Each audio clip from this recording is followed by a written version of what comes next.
In mid-January, Iran launched satellite into orbit. The launch took place at Imam Khomeini Space Center. The 200-pound satellite, called Payam, message in Farsi, was designed and produced at Tehran's Amirkabir University of Technology. According to Telecommunications Minister Mohammad-Javad Azari Jahromi, the rocket carrying the Payam satellite failed to reach the necessary speed in the third stage of its launch. Iranian scientists will analyze this failed attempt and will try again. Indeed, Tehran plans to launch 2 satellites in 2019, Payam and Odyssey, friendship in Farsi. Both are intended to gather information on environmental changes in Iran. After the launch, Secretary of State Mike Pompeo stated that Iran's space program could help it develop a missile capable of carrying nuclear weapons to the U.S. mainland. Israeli Prime Minister Benjamin Netanyahu echoed these sentiments and claimed that the satellite launch was an attempt to develop long-range missiles. The country takes significant pride in the technological advances it has made in its space program. The Islamic Republic is one of a handful of nations with indigenous space launching capability. Since 2009, it has dedicated a National Day of Space Technology to celebrate its scientific achievements. A landmark step was taken in February 2009 when Tehran successfully used the Safir Ambassador in Farsi Space Launch Vehicle (SLV) to launch the Omid satellite. This rocket was designed to carry a light payload into low Earth orbit. A more powerful one, Samorg, Phoenix in Farsi, was designed to carry heavier payload into orbit. Since 2009, Tehran's space activities have slowly progressed, and it has launched other satellites into orbit, including Rasad, Observation, and Navid Elm-0 Sanat, harbinger of science and industry. Iran's interest in outer space goes back to the late 1950s when the United Nations General Assembly created the Committee on the Peaceful Uses of Outer Space, COPUOS. Iran, along with several other nations, was a founding member in this committee. The COPUOS seeks to foster international cooperation and promote the exploration and use of space for global peace, security and development. In 2003, the Iranian government established the Iran Space Agency (ISA) under the umbrella of the Ministry of Communication and Information Technology. Its mission is to coordinate all peaceful space activities. The United States and other countries have been suspicious of Tehran's space program. The opposition has argued that building and developing the capacity to place satellites into the Earth's orbit provides Iranian engineers with critical experience that can be used to boost their capabilities to launch long-range missiles, including intercontinental ballistic missiles (ICBM). In other words, peaceful uses and military applications are inseparable. In July 2017, Iran claimed that it had successfully launched its most advanced satellite-carrying rocket, Samorg, into space. The upgraded rocket can reach a higher altitude and carry a heavier payload.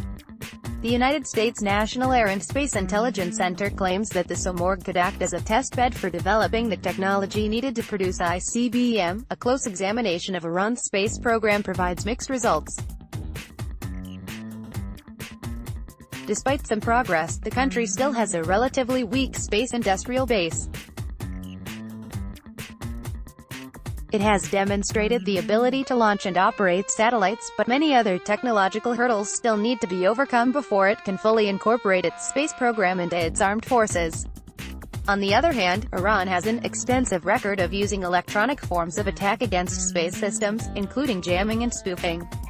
In other words, Iran has demonstrated its capability to intervene with hostile satellite signals. Finally, despite some similarities between the necessary technology to manufacture satellite-carrying rockets and that is required to make ICBMs, there are fundamental differences as well. The ICBM technology has been developed since World War II.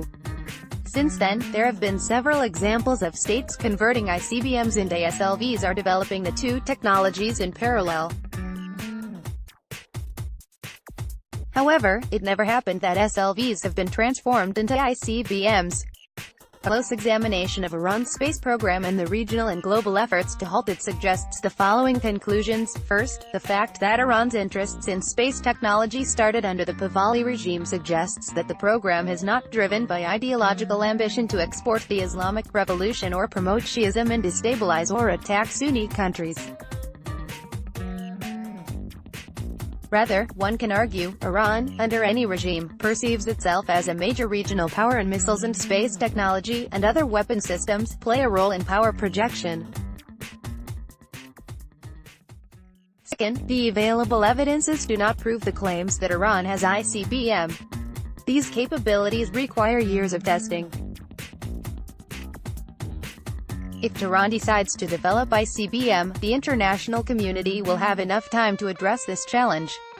Rather, the available evidences indicate that the missile program is conventional and seeks to deter regional powers and American forces in the Middle East. Third, the rapid advances in missile technology add more uncertainties to the regional and global efforts to address Iran's missile and space program. For example, hypersonic missiles that are currently being developed primarily by the United States, Russia, and China are considered by some military analysts as game changers. They fly at unusual altitudes and enjoy astonishing high speed and maneuverability. These characteristics mean that hypersonic missiles can pose tremendous challenge to missile defense systems. Iran is not known to have this hypersonic technology today, but if history is any guide, technology does proliferate. Iran can have access to hypersonic technology and other game-changing technologies in the coming years. Finally, since the inception of the missile and space program, regional and global powers have essentially focused on restraining supplies to Iran.